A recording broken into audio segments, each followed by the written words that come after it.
हाँ भाई, morning 9th class students. आपका जेडी की डिजिटल क्लासेस में बहुत बहुत स्वागत है।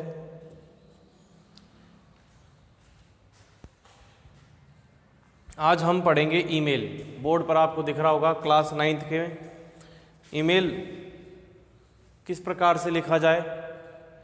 ये आपके लिए बहुत ही एक नया टॉपिक है ईमेल। वैसे हम ईमेल का यूज़ संदेश भेजने के लिए करते हैं। इसमें मेल यानी संदेश भेजना, प्राप्त करना, और ई का मतलब होता है इलेक्ट्रॉनिक मेल यानी ईमेल। तो इनको हम कंप्यूटर मोबाइल के माध्यम से भेजते हैं नेट को यूज़ करते हुए। मगर हमें इसको यदि हमारे सिलेबस में है तो ये ईमेल जैसी राइटिंग को किस प्रकार से लिखेंगे। तो एक प्रश्न है, यू आर मोहित शर्मा, ठीक है। तो कंपोज एन ईमेल, कंपोज यानी निर्मित करना, रचना करना। कंपोज एन ईमेल, ईमेल बनाओ, रचना करो। On the real cause of, on the real cause of female foeticides, FOETICIDES, to be sent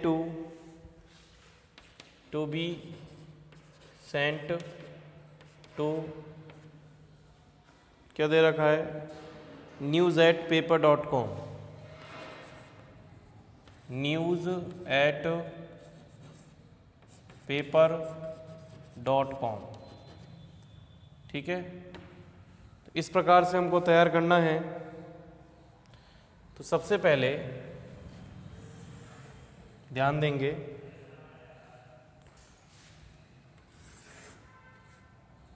कि एक बॉक्स बनाएंगे जिसको 3 ओर से बंद कर देंगे।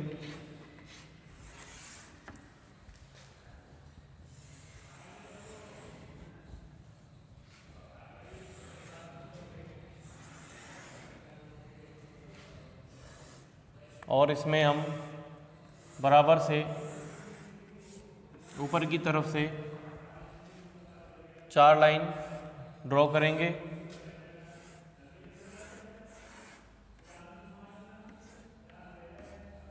ठीक है। फिर इसको 1/4 पार्ट से डिवाइड करते हुए एक लाइन खींच देंगे। अब यहाँ पर लिखेंगे टू, जिसको मेल भेजना है वो दे रखा है आपके क्वेश्चन में। CC carbon copy, BCC before carbon copy. Subject जो दे रखा है the real case of female foeticide, और यहाँ पर लिखेंगे टेक्स्ट। या आपके कंप्यूटर या मोबाइल में इसका ऐसा फॉर्मेट होता है मेल का। तो टू, देखो ध्यान रखना, जिस प्रकार इसमें क्या होता है कि सारे लेटर अलग अलग, news@paper.com और विदाउट स्पेस। ईमेल किस प्रकार से, ईमेल एड्रेस जब आप लिखोगे तो बिना स्पेस के, बिना कोई कर्सिव राइटिंग यानी मिलती हुई राइटिंग यूज़ नहीं करनी है। कोई भी लेटर मिलाएंगे नहीं, किसी भी अक्षर को बिना मिलाते हुए अलग अलग लिखना है बिना स्पेस के, जिस प्रकार से दे रखा है। और स्मॉल लेटर का ही यूज़ करें। ये दोनों छोड़ दें, ये कंप्यूटर में यूज़ होता है carbon copy before carbon copy. हमको सब्जेक्ट लिखना है the real cause of female, the real case of female foeticides, ठीक है। अब इसको डियर सर, अभी मेल से अंदाज़ा लगा लो आप, न्यूज़पेपर वाले को भेज रहे हैं, एडिटर को भेज रहे हैं, कुछ भी इसमें क्या है कि कम से कम शब्द का प्रयोग करते हुए डायरेक्ट अपनी बात बोले, इस प्रकार से कि it is an important matter, कि it is an important matter, ये एक बहुत ही महत्वपूर्ण मामला है। टू रेज क्वेश्चन ऑफ, क्या उठाने का, उठाने के लिए, एक प्रश्न उठाने के लिए, एक सवाल उठाने के लिए, क्वेश्चन ऑफ फीमेल फोर्टिसाइड, फीमेल फोर्टिसाइड।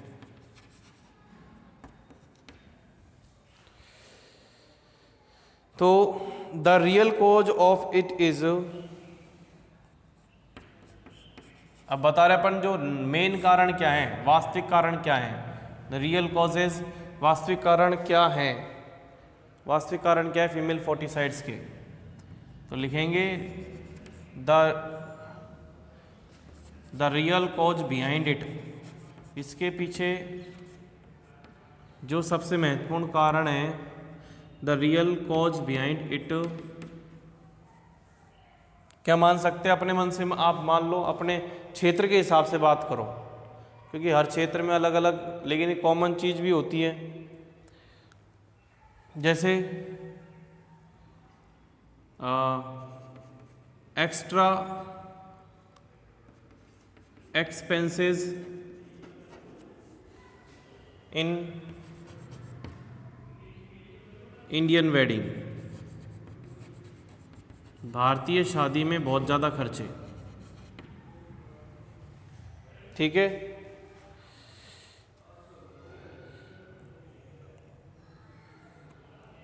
फिर लॉट ऑफ स्टफ्स, बहुत सारा सामान, गेस्ट्स, ठीक है, gifts, cash money,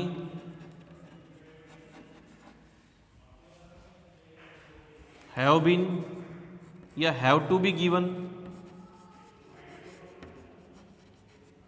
bye the side of, by the father of,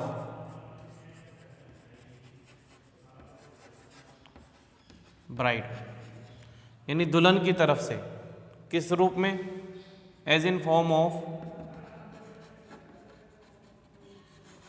डोरी, यानी दहेज, दहेज के रूप में।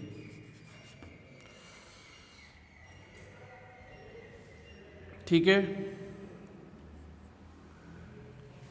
ये एक मेन कारण है कि जो दहेज है वो काफ़ी सारा खर्च करना पड़ता है।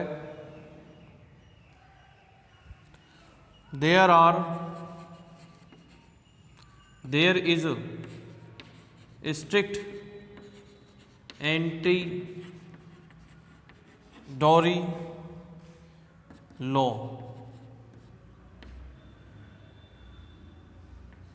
against these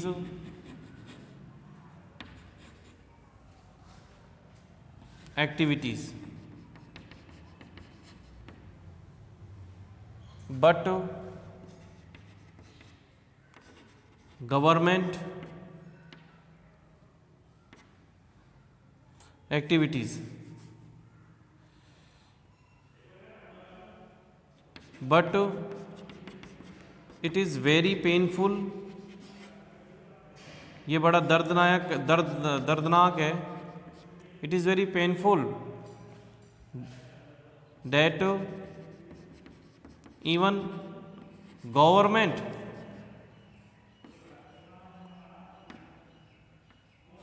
employees are included in this sin, इस पाप में या फिर इस अपराध में, in this crime,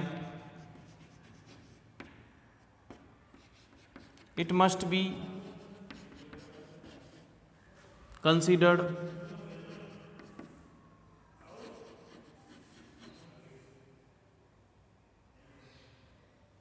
a sin, ये एक पाप माना जाना चाहिए। Boy and girl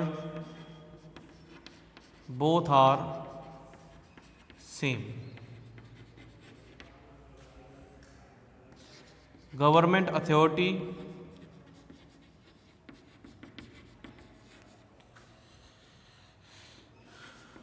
authorities do not take action or and investigate without complaint।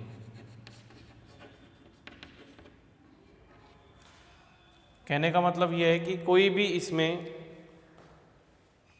फिर नीचे लिख देंगे योर फेथफुली, इतना ही लिखना है, इसमें ज़्यादा शब्द नहीं आएंगे। Mohit Sharma.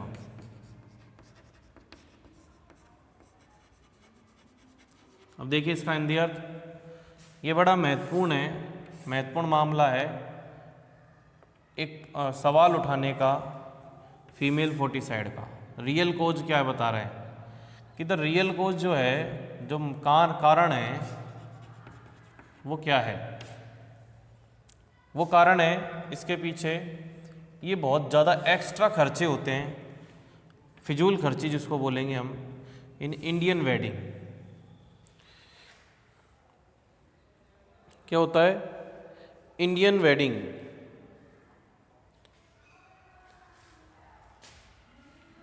Lot of stuff, बहुत सारा सामान, मेहमान, gifts, cash money have to be given, दिए जाते हैं। या फिर गेस्ट, मतलब गेस्ट का मतलब मेहमान आते हैं वहाँ पर, तो इसको अगर आप नेगलेक्ट कर दें, have to be given by the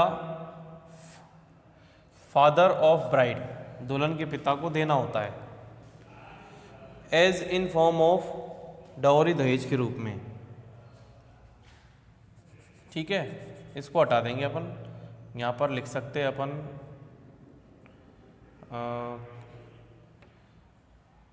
jewellery, गहने। There is strict anti dowry law, कि काफ़ी सारे, कि एक बहुत ही सख्त दहेज के खिलाफ कानून है, इन प्रकार की एक्टिविटीज़ के खिलाफ। But it is very painful, बड़े ही दुख की बात है कि यहाँ तक कि government employees are included in this crime, कि गवर्नमेंट एम्प्लॉयज़ भी इसके अंदर ही, वही सबसे मेन बड़ा कारण है।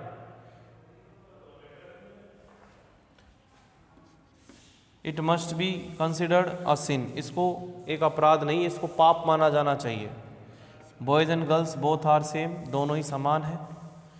Government authorities do not take action and investigate without complain, मतलब बिना कंप्लेन तो कुछ करता ही नहीं है जब तक कंप्लेन नहीं आती है। मतलब जो हो रहा है वो होने दो, जबकि होना ये चाहिए कि कंप्लेन आए उससे पहले हर शादी ब्याह के अंदर कितना सामान लिया गया, नहीं लिया गया, कितना क्या हुआ, एक लिमिट रख दी जानी चाहिए, जैसे अब कोरोना में चल रहा है। ठीक है, तो वो स्ट्रिक्टली उसको फॉलो नहीं किया जाता है। यही अब इसी वजह से गर्ल्स एक तरह से लाइबिलिटीज़ बन जाती हैं, एक जिम्मेदारी बन जाती है, बहुत भयंकर बड़ी जिम्मेदारी, माने कि हमको तो 15-20 लाख खर्च करने पड़ेंगे, गवर्नमेंट ये वो वगैरह, लड़का ढूंढना पड़ेगा इतना, वो बहुत बड़ी प्रॉब्लम्स है इस वजह से। और फिर वो धीरे धीरे एक सामाजिक रीति बन जाती है, सामाजिक रीति से जो मध्यम वर्गीय और उससे लो मीडियम क्लासेस है उनके लिए बहुत बड़ी प्रॉब्लम होती है, क्योंकि वो भी उसी धारा में बहना चाहते हैं। ठीक है, हाँ जी, अब देखते हैं नेक्स्ट तो इसमें लिख रखा है प्रिंसिपल्स को सर को लिखना है कि बाइसिकल स्टैंड नहीं है। ठीक है, तो आप हैं, you are Beena Saini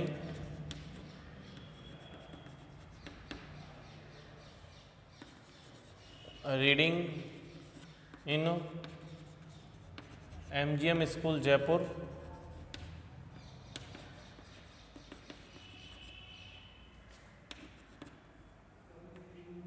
There is no bicycle stand in your school. Compose an email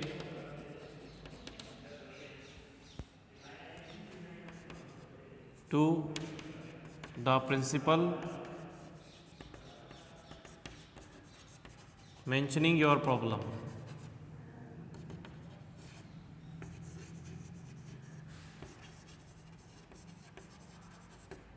यानी आप बीना सैनी हैं, आप MGM स्कूल में पढ़ती हैं जयपुर, कोई बाइसिकल स्टैंड नहीं है आपके स्कूल में। एक ईमेल लिखना है, किसको? प्रिंसिपल को। किसके बारे में बताते हुए? अपनी दिक्कतों के बारे में बताते हुए। ईमेल राइटिंग क्या है?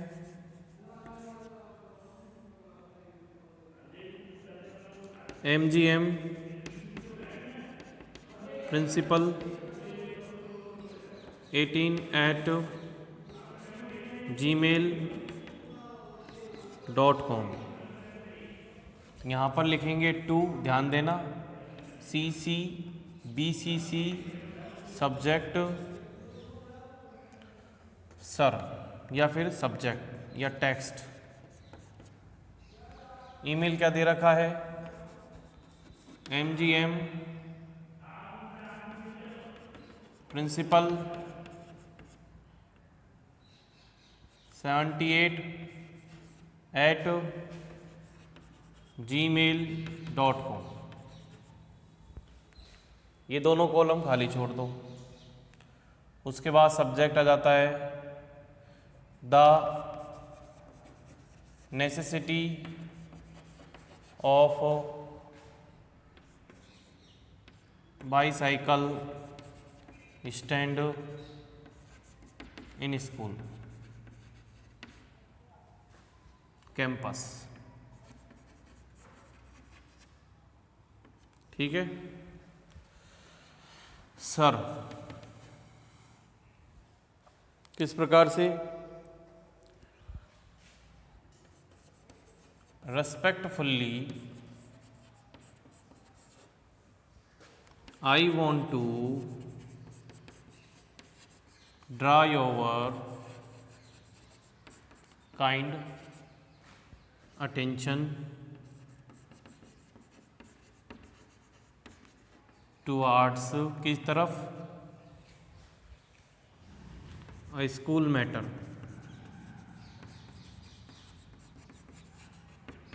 There is no bicycle stand या cycle stand in our school campus. We have to stand our cycle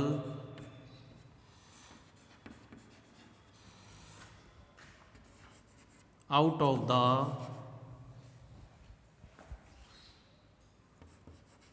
school campus।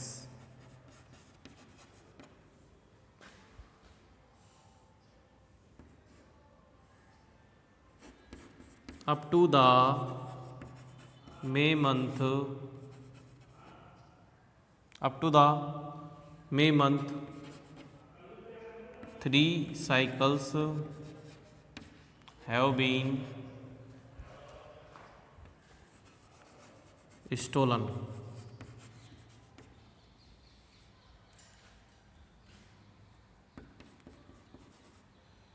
we are really scared about our cycle protection.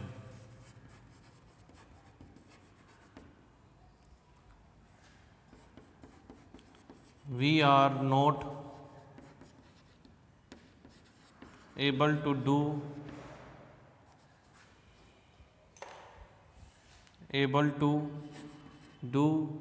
study after coming into the school. We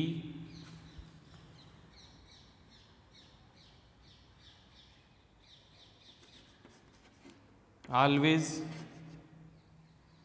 be in a worried situation.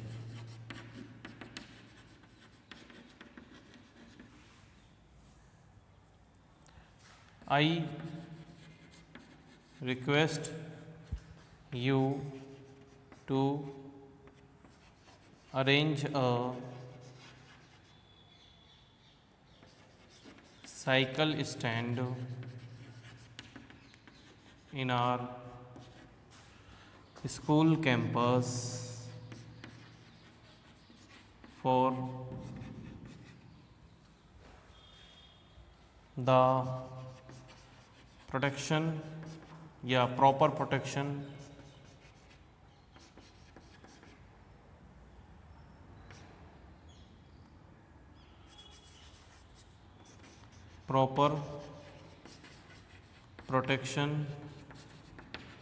of our cycles. Thanking you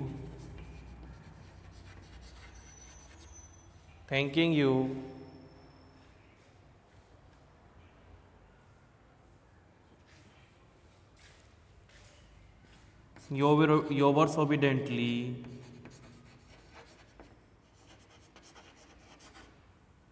name बीना सैनी।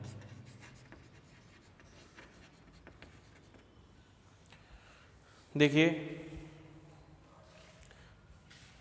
दोबारा से बोल रहे हैं, small letter में बिना किसी space के। Space का मतलब बीच में जगह मत छोड़ो। जब आप एक एड्रेस, ईमेल एड्रेस लिखते हैं तो ठीक है, अगर जगह भी छोटी हुई है तो उसमें एक स्पेस की एक लाइन दी होती है ऐसे। फिर ये दोनों कॉलम छोड़ने के बाद सब्जेक्ट में लिखना है अकॉर्डिंग टू द क्वेश्चन के अनुसार the necessity of bicycle stand in school campus. Sir respectfully I want to draw your kind attention. हम आपका ध्यान आकर्षित करना चाहते हैं मैं टुवार्ड्स ए स्कूल मैटर, एक स्कूल के मामले में, कि there is no bicycle stand in our school campus. हमारे स्कूल कैंपस में कोई बाइसिकल स्टैंड नहीं है। We have to stand our cycles, हमको साइकिल खड़ी करनी पड़ती है out of the school campus, school campus के बाहर।